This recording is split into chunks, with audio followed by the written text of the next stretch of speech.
அன்பு குழந்தையே, உன்னை தேடி உனது இல்லம் வந்து கொண்டிருக்கிறேன். உன்னை தயார்படுத்திக்கொள். எனது பரிபூர்ண ஆசீர்வாதம் உனக்கு கிடைக்கப் போகிறது. அளவில்லா மகிழ்ச்சி கிடைக்கப் போகிறது. எனது காலடிப்படும் நேரம் சுபிட்சமாக மாறப்போகிறாய். இதுவரை இல்லாத அளவு பெருமளவு இரட்டிப்பு மகிழ்ச்சியுடன் இருக்கப் போகிறாய். நீ என்னிடத்தில் வைத்த கோரிக்கைகள் நிறைவேறப் போகிறது.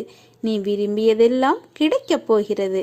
நீ வியப்படையும் வகையில் உன் இல்லத்தில் மங்களகரமான ஒரு நிகழ்ச்சி நடக்கும். சாயி நடத்தி வைப்பேன். உன்னை நான் என் வசம் வழிபடுத்தியது இந்த ஒரு ஜென்மத்தில் மட்டுமல்ல, 7 ஜென்மமாய் நான் உன்னுடன் வாழ்க்கையில் பயணிக்கிறேன்.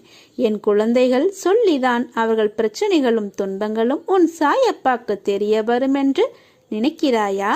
உன் அப்பா நான் அகண்டமாக இந்த உலகம் இருக்கையில் எல்லா விஷயங்களையும் நான் அறிவேன். உன் வாழ்க்கையில் கோபத்தை